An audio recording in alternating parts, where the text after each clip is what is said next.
É o Evangelho puro, simples, descomplicado, cheio de vida, de paz, de consolação, de libertação. É uma coisa, para mim, absolutamente enternecedora, que vem carregada de segurança, que me enche o coração de paz e da continuidade dela, que é um modo de viver em estado de pacificação. O que é isso? É aquilo que eu já iniciei falando hoje e sobre o que eu quero continuar falando agora. Pois para ele as trevas e a luz são a mesma coisa. A grande maioria dos cristãos não conseguem nem de longe entender isso. Não conseguem entender porque foram criados num mundo dual, num mundo cortado, num mundo fissurado no meio, num mundo partido, aonde se não é luz, então é treva. Ou se não é treva, então é luz. A gente cai nesses maniqueísmos frequentes. Trabalhamos apenas em perspectivas de tese e antítese. Nós nunca somos capazes de fazer uma convergência para uma síntese, para entender o que seja o que em cada lugar. Nós não temos esse treinamento mental, nós não temos esse olhar epistemológico, nós não temos essa consciência de que nós somos habitantes da relatividade. Tanta relatividade que até na luz a relatividade se aplica. E foi o descobrir que a nossa realidade de relatividade era essencial, isso veio a ser descoberto definitivamente através do fato de que a própria luz se curva diante da presença da massa, da energia concreta da massa. No espaço-tempo, a luz se curva. Quando se descobriu isso, se descobriu o princípio mais importante da relatividade, a partir do qual houve uma revolução epistemológica, científica, com implicações em todas as demais áreas do saber. Ou seja, que nada podia ser definitivamente determinado como nada, ou coisa alguma. Porque todas as coisas são relativas diante do único absoluto, do único. Existe joio? Existe. Existe trigo? Existe. Mas nós não podemos separá-los, porque nós não sabemos o que é um nem qual é o outro. Existem as ovelhas da direita, que vão ser chamadas de benditas do meu Pai por Jesus. Existem as da esquerda. E direita e esquerda aqui significando apenas lado direito e lado esquerdo, nada além disso. Como era na antiguidade, não no parlamento inglês quando foi criado, não. Na antiguidade, A direita tinha aquele privilégio simbólico de ser a mão da força, a destra do poder, e aquele que fosse posto à nossa direita era aquele que recebia uma validação de primazia, como era o caso do filho mais velho, ou da mulher, ou da rainha. Quanto mais próximo da figura que encarnava o poder, se fosse à direita, mais poder e mais privilégio tinha. À esquerda, ficava o segundo filho, ou ficava a autoridade de escalão um pouco inferior.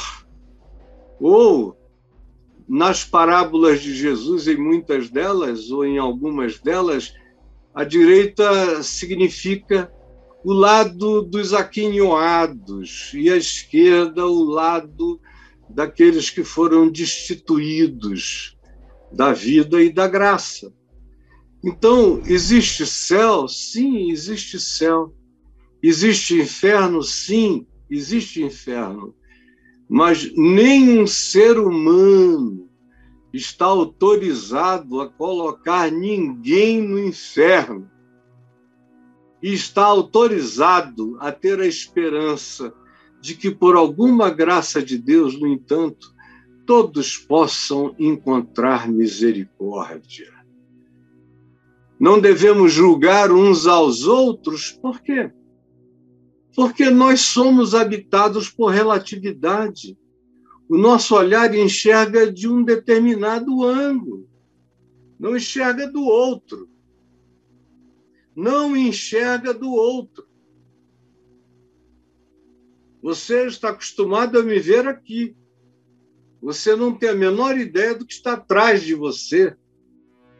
Aqui na minha frente poderia haver 8 pessoas em pé, sem que você soubesse. Você juraria que eu estou sozinho nesse lugar. Você tem certeza disso? Você pode também conceber aonde eu estou. Pode ter gente que pense que aqui ao meu lado tem apenas um quartinho onde estamos eu e a Adriana. Não, essa casa que nós alugamos há 15, 16 anos atrás, graças a Deus, era para uma família grande, ela nos coube. E, no entanto, eram 3 quartos. Um para mim, outro para eu e a Adriana e 2 filhos. Nós é que fomos fazendo mais quartos, porque havia mais filhos vindo morar aqui. Aí, aqui em cima, nesse lugar onde eu estou, era um grande salão. Eu cortei, recortei, fiz mais quartos, por causa da família, dos filhos, dos netos, dos encontros aqui, das noites felizes. Então, você só imagina, você não tem a menor ideia. Eu estou de camisa, com uma camiseta preta por dentro. Por acaso, se eu levantar aqui, eu estou com uma calça cor de gelo, eu acho, areia, eu não tenho bem certeza disso, eu não sei nem se vai aparecer. Deixa eu ver se vai aparecer. Vai, apareceu a Margarida, meu Deus. Mas podia ser que eu estivesse aqui de bermuda, vestido só para cima. E você sem ter a menor ideia de mais nada a respeito. Então, a gente se mete demais, a gente julga o coração dos outros só porque a gente não gosta da cara. É a tal da história, eu não vou com a cara dele, eu não vou com a cara dela. Os nossos espíritos não cruzaram. E você não sabe nem explicar por quê. Às vezes é só uma transferência. Parece com o teu pai, parece com alguém que você recebeu dele ou dela um mal alguma vez na vida. Há muita transferência nas nossas antipatias, há muitas rejeições estéticas, na nossa pressa de não nos envolvermos com certas pessoas, há julgamento em todos os níveis, julgamento intelectual, julgamento estético, julgamento moral, julgamento financeiro, julgamento econômico, julgamento automobilístico, julgamento de todos os modos. Se eu tivesse saído hoje com a camisa do Brasil e a bandeira nacional aqui para a esplanada dos ministérios, 9 horas da manhã, muita gente pensaria que eu teria me convertido ao bolsonarismo.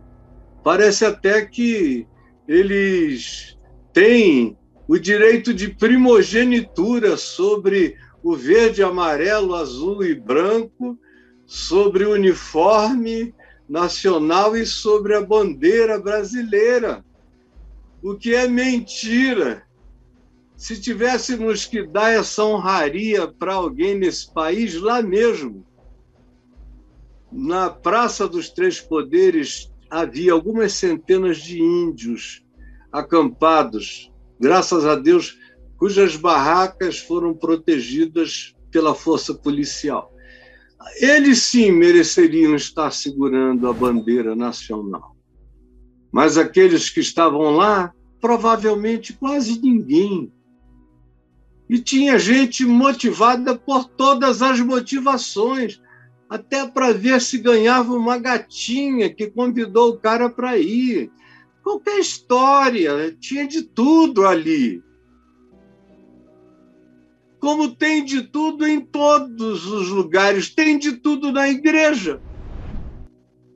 O cara está lá com os olhos fechados e com a mão para cima e só Deus sabe aonde anda a cabeça dele, a cabeça dela, o que tem no coração, o que está pensando, totalmente ateu de tudo.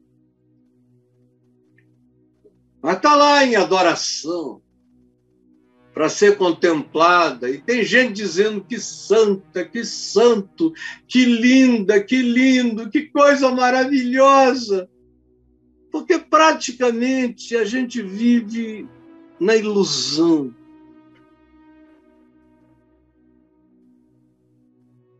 A gente, na maioria das vezes, vive de ilusão apenas. A gente está na mais profunda escuridão e o que a gente enxerga, na maioria, quase total das vezes, não é realidade. É apenas a projeção do nosso olhar. E aí a gente constrói um caráter para a pessoa, a gente projeta coisas, a gente transfere, a gente julga, ou então a gente cultua, a gente sublima, a gente heroifica essa pessoa, a gente faz qualquer negócio, mas, na verdade, leva para casa para passar 15 dias contigo, que eu duvido que você aguente. Duvido. Como hoje eu fiquei sabendo de uma história de gente intimíssima,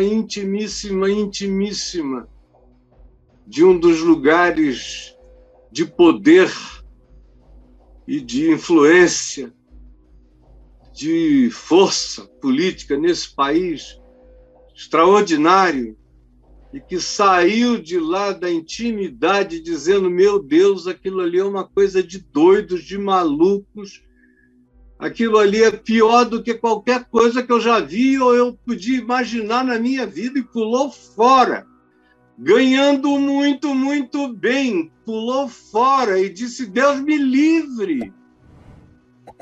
Agora, ao mesmo tempo, em outros lugares, tinha gente dizendo: eu daria tudo para ficar, para tocar, para pegar, para ficar junto. Pode me salvar. A gente não faz a menor ideia. Meu Deus! Eu sei como as pessoas são capazes de cultuar as pessoas. Eu fui cultuado a minha vida quase toda. Tinha gente que brigava para ter acesso a um lenço meu suado, a qualquer coisa minha, a uma caneta, ao papel com o qual eu me abanava no calor dos estádios. Eu quero. Se eu pegasse um papelzinho, fizesse uma anotação e deixasse em cima de um púlpito, pegavam. Quando eu disse que não queria mais representar nenhuma instituição e me desliguei de tudo e de todos em agosto de 1998, até a minha toga, que ficava pendurada num vestíbulo dos fundos da Catedral Presbiteriana do Rio de Janeiro, foi roubada. E até o dia de hoje ninguém sabe aonde ela foi parar, mas certamente não foi alguém que queria rasgar. Foi alguém que queria guardar, como se fosse uma relíquia para ela. Agora, ele não mais vai vestir, não virá mais aqui, mas eu não vou deixar isso ficar aqui às traças. Eu tenho carinho, eu vou levar para mim significa, sabe lá Deus o quê? Porque a gente enxerga, mas não vê. A gente pensa que viu, mas não enxergou. Só há um para quem as trevas e a luz são a mesma coisa. Nós todos somos habitantes da caverna de Platão, enxergando luz, enxergando projeção. A luz como sombra. A luz como algo que projeta, que frequentemente aumenta, que raramente é projetada na dimensão em que deixa as coisas do tamanho que elas são. São projeções sempre aumentativas, endeusantes ou diabolizantes, porque a gente não enxerga. Eu quero ler o texto do Salmo 139, aqui nos versos 11 e 12, que dizem: se eu digo, é um salmo atribuído a Davi. Então, supostamente, é Davi falando. Se eu digo, as trevas, com efeito, me encobrirão. Se eu digo, o Davi real ou o Davi arquetípico desse salmo, tanto faz. A alma humana, seja do Davi da história ou do Davi projetado e construído pelos escribas estudiosos de Davi, não interessa. O que está aqui, além de lindo e poético, é verdadeiro, absoluto. Se eu digo, as trevas com efeito me encobrirão e a luz ao redor de mim se fará noite, aí ele diz, não adianta nada, porque a minha palavra é absoluta relatividade, é nonsense. Eu realmente falo o que eu não conheço, disserto sobre o que eu não entendi, sou assertivo a respeito de coisas que não estão calcadas e baseadas na fundação daquilo que é verdade, porque até mesmo excede o entendimento, não. Eu estou fundado, na maioria das vezes, na rocha dos equívocos e na pedra das presunções, mas não na rocha da verdade. Se eu digo, as trevas com efeito me encobrirão e a luz ao redor de mim se fará noite, até até as próprias trevas não te serão escuras. Pois, para ti, as trevas e a luz são a mesma coisa. Pois, para ti, as trevas e a luz são a mesma coisa. Então, sabendo que a gente habita a relatividade e que Jesus não nos permitiu julgar porque o nosso olhar é relativo, quando os discípulos perguntaram: tu queres que nós arranquemos o joio do meio do trigo? Jesus disse: não, para que, ao arrancardes o joio, porventura, equivocadamente, não arranqueis juntamente com o joio também o trigo. E um trigo vale mais do que um campo de joio. Cuidado para não maltratar o trigo. O trigo vale o campo todo de joio, que parece trigo, mas não é trigo, parece, mas não é,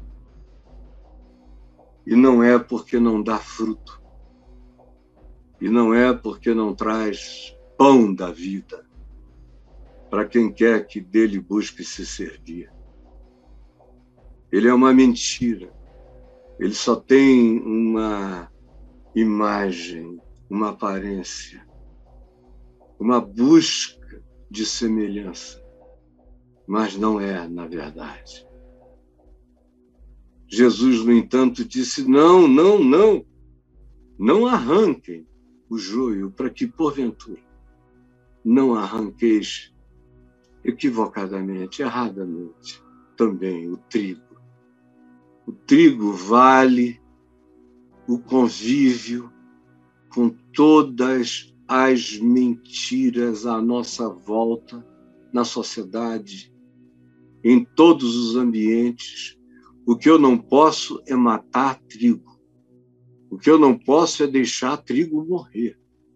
O que eu não posso é não me condoer do trigo humano. E eu não vou definir quem é o trigo humano. Se você tem ouvidos para ouvir, ouça. Eu não vou. Uma realidade, um significado, um ser humano. Jesus disse que vale mais do que o joio do mundo inteiro. Cuidado para que, na pressa, achando que vocês sabem discernir uma coisa da outra, vocês não destruam. Porque vocês são relativos. Sabendo disso, eu quero que você guarde algumas coisas com você. A primeira, rapidamente, é que existe luz em toda a treva. Repita isso comigo. Existe luz em toda a treva. Existe luz em toda a treva. Eu já entrei nos lugares considerados de mais treva nesse mundo. Treva mesmo de bagaço humana que, se eu descrever aqui, vocês vão ficar até escandalizados.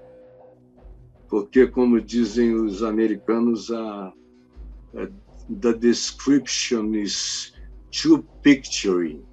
Então, é muito gráfico. Mas creiam em mim que eu não estou vindo de nenhum convento. Eu estou vindo onde o príncipe deste mundo habita. Eu sei o que é o mundo. E eu nunca fui virgem dele. E nele já vi de tudo e já levei sustos. Eu já fui salvo no meio da mais profunda treva. Por exemplo, no meio de uma coisa que, se eu continuasse, eu teria me destruído, mas eu fui salvo até por causa de uma mulher que eu conheci naquela hora, que estava fazendo sexo comigo e, de repente, vira para mim e me diz: olha, você não pertence a isso aqui. Vá embora daqui. Eu já ouvi dos lábios mais impensáveis os conselhos mais santos, mais loucamente divinos. Eu já vi gente estranha, em dias da minha grande agonia, por exemplo, ao ver uma assinatura minha num documento no aeroporto nos Estados Unidos, uma senhora que veio em silêncio enquanto eu, mais triste do que a morte, assinava um documento há 23 anos, 24, 23. E, de repente, eu vi a mão dela, sua mão, parecia a mão da minha avó paterna, vovó Zezé, branquinha, olhos verdes, aquela mãozinha francesa, europeia. Eu olhei, parecia a mão da minha avó, mas eu não levantei a cabeça. Terminei de assinar, ela passou o dedo sobre a minha assinatura e eu tinha 40 e tantos anos, ela era uma mulher de 70 e tantos. E ela me falou: meu filho, não desista, não desista. Aí ela disse: você está atravessando um momento muito difícil, mas vá adiante. Você não é dos que voltam para trás, você tem resiliência. Vá adiante, não desista. Eu olhei para ela com aqueles olhos claros da minha avó, me assustei, ela toda velhinha, com a pele machucada da minha avó. E eu falei: como é que você sabe quem eu sou? Ela falou: eu não sei qual é o seu nome, eu não vi nada disso, mas eu sei como você é. Ela disse: eu trabalhei quase 40 anos para o FBI, fazendo reconhecimento de personalidade por letra e por assinatura. E a sua assinatura é de um homem perseverante, resiliente, que não desiste e segue adiante. E como você chegou com uma energia de tanto peso, de tanta tristeza, eu me senti autorizada a lhe dizer isso. Eu, cercado só de agonia, de repente, vem uma voz que em nenhum lugar do mundo eu ouviria com aquele significado, com aquela propriedade. Já ouvi a voz de Deus vindo da boca dos piores criminosos, de bandidos, de meretrizes, de gente adúltera,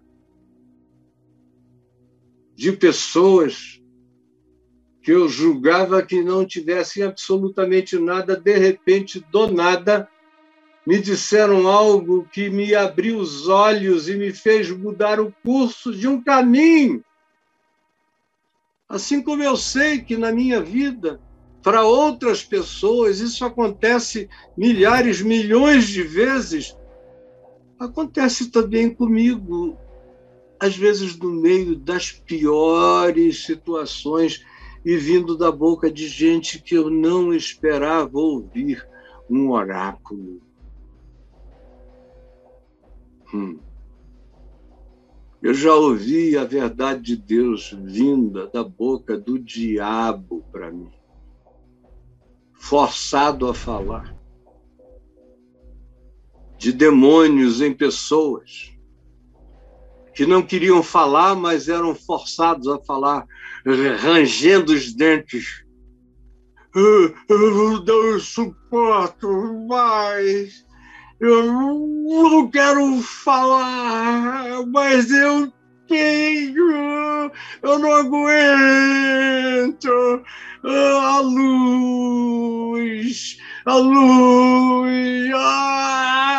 E aí vai. Depois diz na gagueira do inferno que não aguenta a luz dos teus olhos e a presença de Jesus na tua vida e sai. Gritando, correndo para todo lado. Porque existe luz em toda a treva. Isso não significa que eu tenho que procurar as trevas. Elas existem de si mesmas. Mas se elas vierem de mim e vierem sobre mim e me cercarem, eu não temerei. Eu não temerei.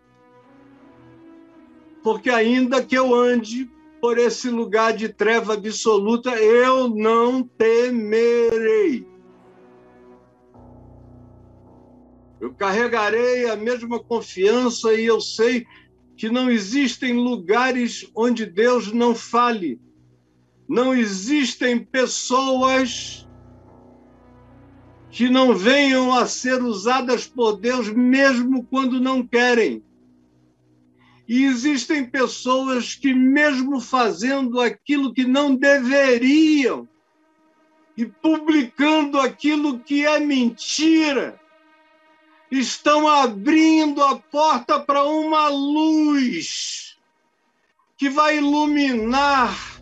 Às vezes o grito da mentira é tão cheio de treva que choca os que estavam cegos e começam a ver.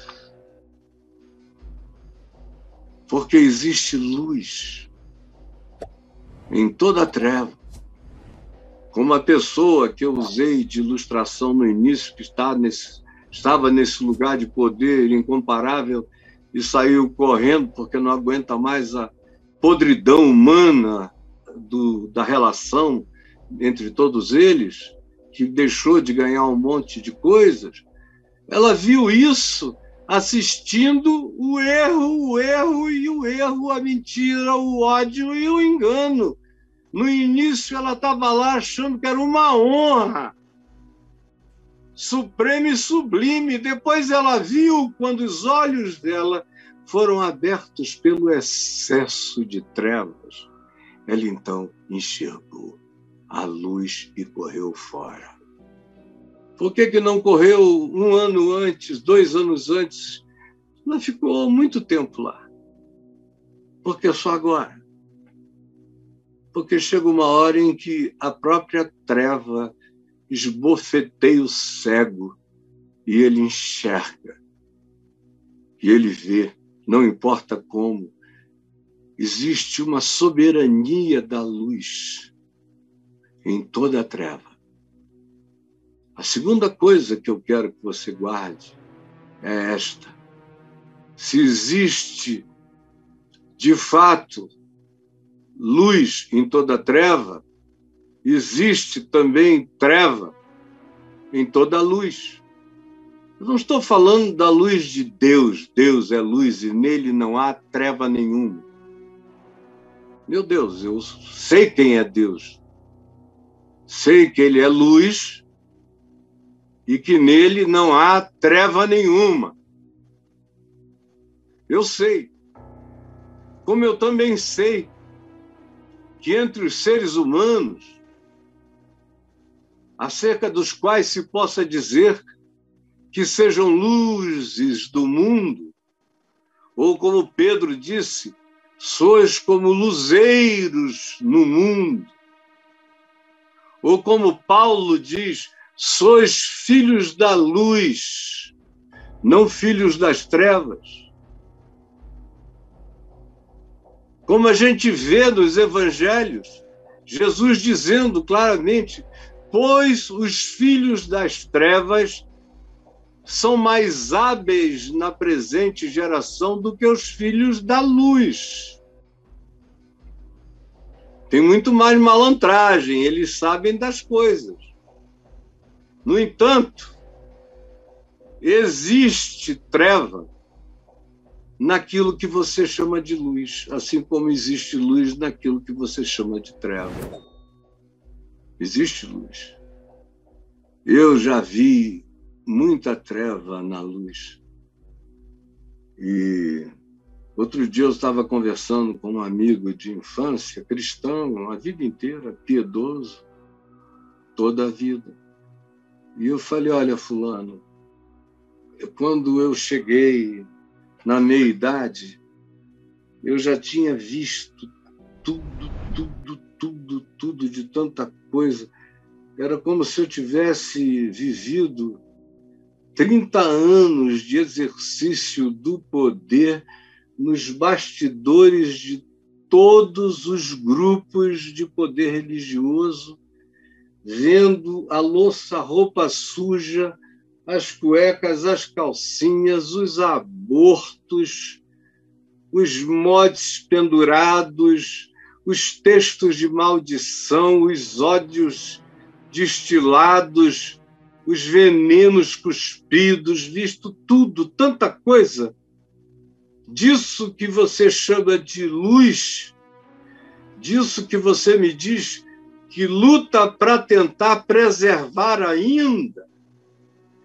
E eu vi tantos anos e cheguei à conclusão de que aquilo só estava ofuscando a graça de Deus na minha vida e que eu seria uma luz muito mais significativa se eu fosse, de fato, para a treva do mundo, ao invés de eu ficar na luz negra da religião, onde todo mundo é sobressaltado, como na luz negra, qualquer branco parece angelical, qualquer sorriso parece celestial, qualquer olhar parece incandescentemente lindo. E todo feio, feia, ficam extraordinários na luz negra. Eu sei bem os impactos da luz negra. Isso é um perigo, aquelas boates de antigamente, dos anos 60, 70, os anos 80, até os anos 90, tinha muita boate escura, de luz negra, somzão, teto baixo.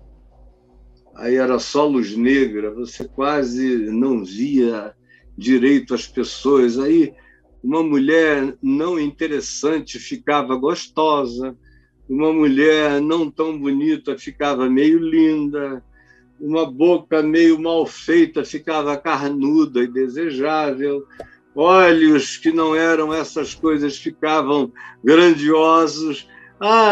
Eu já ri muito de alguns amigos que se agarraram com pessoas que, com a luz acesa, eles jamais se agarrariam na vida. Jamais. Eu adotei, desde muito garoto, na malandragem, esse negócio de só pegar uma mulher se eu a visse debaixo de uma luz bem clara, pelo menos.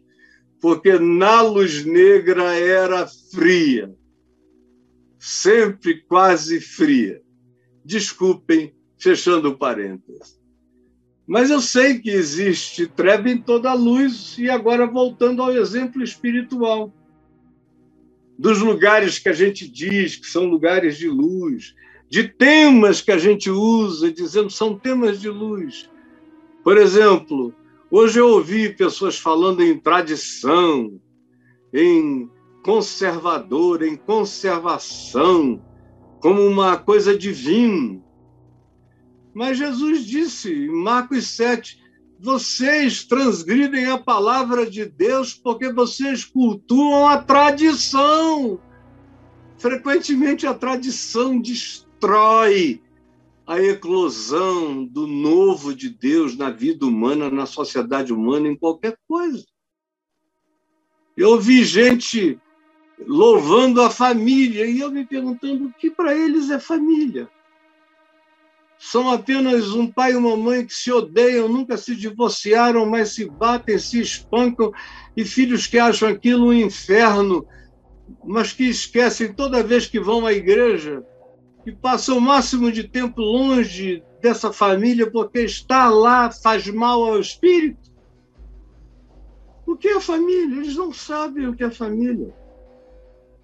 Eu sei como é a família dos maiores defensores públicos da família do atual regime no Brasil. Eu sei. Sei intimidades. E são famílias desastradas, desastrosas. Infelicidade é pouco para designar o estado de decrepitância absoluta dessas famílias, dos representantes da família. E é por isso que ninguém me enfrenta, porque eles sabem que eu sei. Eles sabem que eu sei como eles gostam de dinheiro, de propriedade, de construírem grandes templos, do tamanho dos seus pênis psíquicos, dos seus narcisismos. E tudo isso com cruz, tudo isso com o nome de Jesus, e tudo isso treva, treva, treva e treva. Existe luz nas trevas, assim como existe treva na luz. E no que é ensinado em nome de Jesus, também está cheio de treva. Porque não é coerente com Jesus, com o caráter de Cristo. O que não é como Jesus é, ensinou, viveu, expressou, gestuou, chorou ou sorriu, não tem que ser acolhido por nós. É treva. Mesmo que seja pronunciado em nome da luz. E, em terceiro lugar, eu quero que você saiba que Deus é. Repita comigo, Deus é na treva e na luz. Dava até uma boa camisa para Santa Corja. Deus é na treva e na luz. Repita de novo. Se você quiser, bote corações ao alto aqui, ó, aleluia. Corações ao alto em nome de Jesus. Louvado seja o Senhor.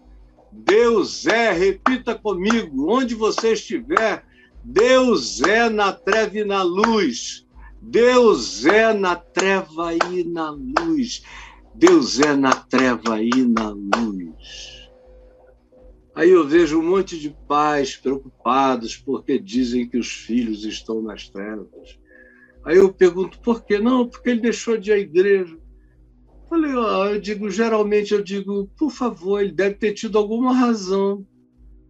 Não, foi o diabo, foi o inimigo, foi a universidade, foram os professores, foram as namoradas bonitas, mas sem Deus, foi isso, foi aquilo, foi o diabo.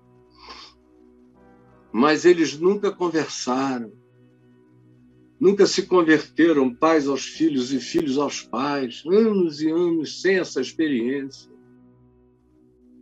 sem saberem o que, graças a Deus, eu comecei a aprender desde menino, no modo como eu vi o reverendo Antônio Elias lidando com os filhos dele, meus amigos, 3 dos quais no pó.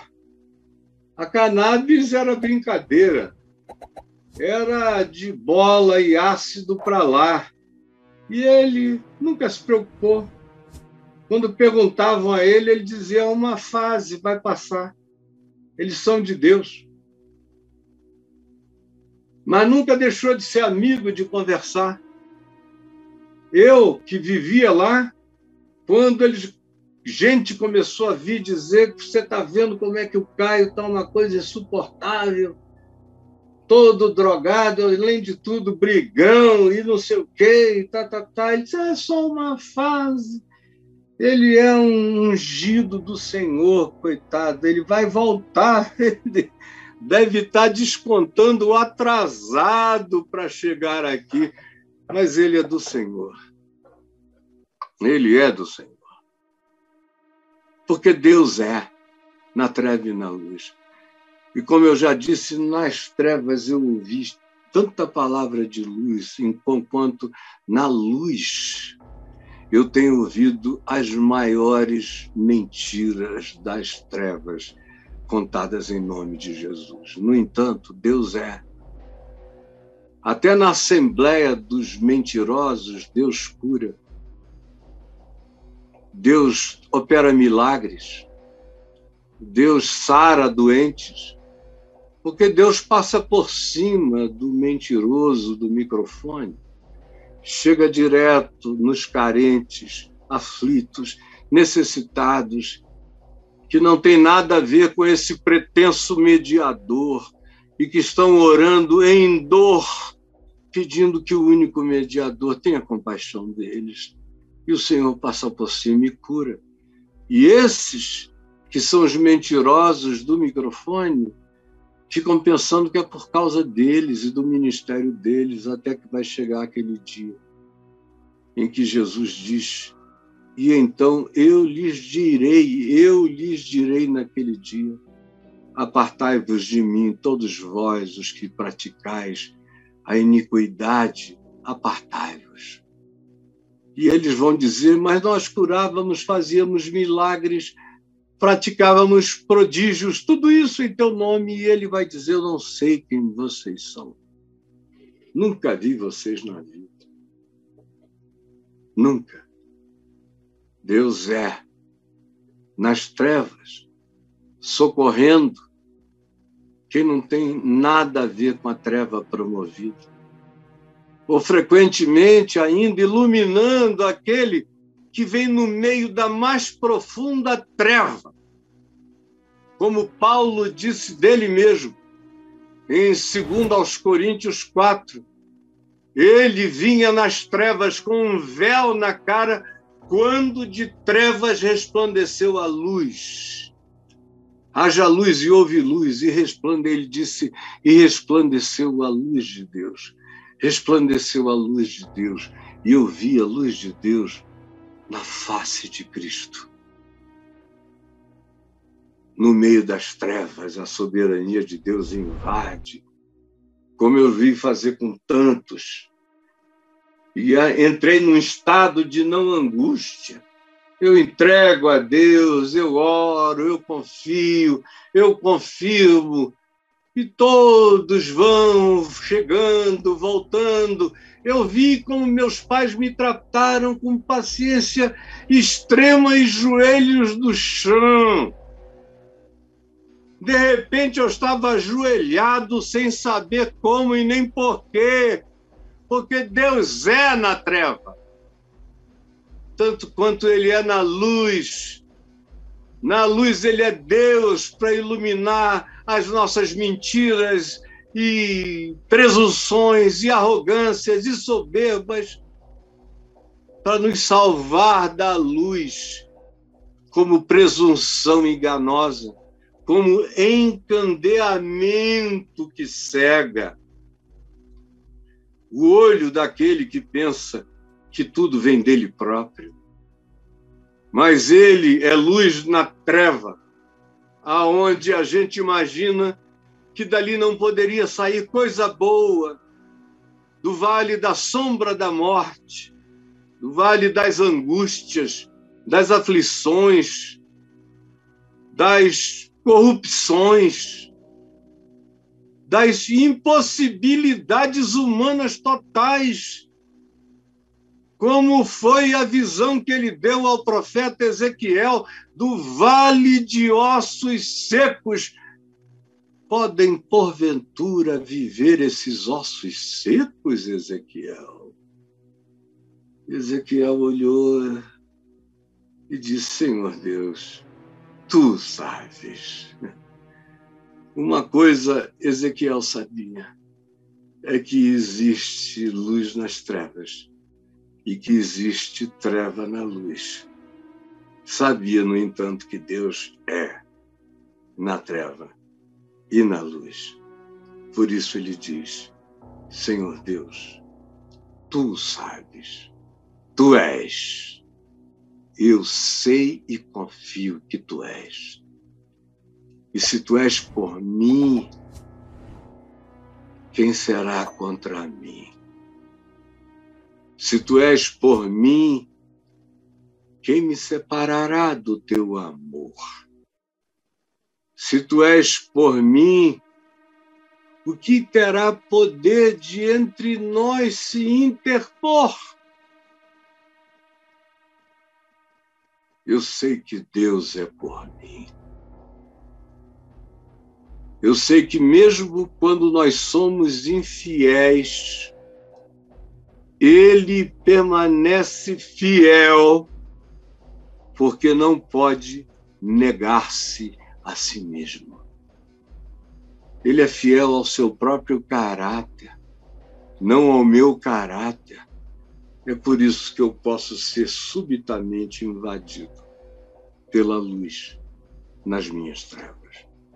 Jesus permite que essa palavra singela, simples, simples, simples, tenha o poder das revelações do Deus que disse: vinde a mim, todos vós, os que estáis cansados e sobrecarregados, e eu vos aliviarei. Tomai sobre vós o meu jugo e aprendei de mim, porque eu sou manso e humilde de coração, e achareis descanso, descanso. Achareis descanso. Achareis descanso para as vossas almas, porque o meu jugo é suave, o meu fardo não pesa, é leve, porque os meus mandamentos não são penosos. Traze a tua revelação ao entendimento daquele que, ofuscado pela luz, está cego, e para o entendimento daquele que, viciado nas trevas, fecha os olhos para a luz. Tu és, e dize: Efatá, abre-te, e nós veremos, em nome de Jesus. Amém e amém.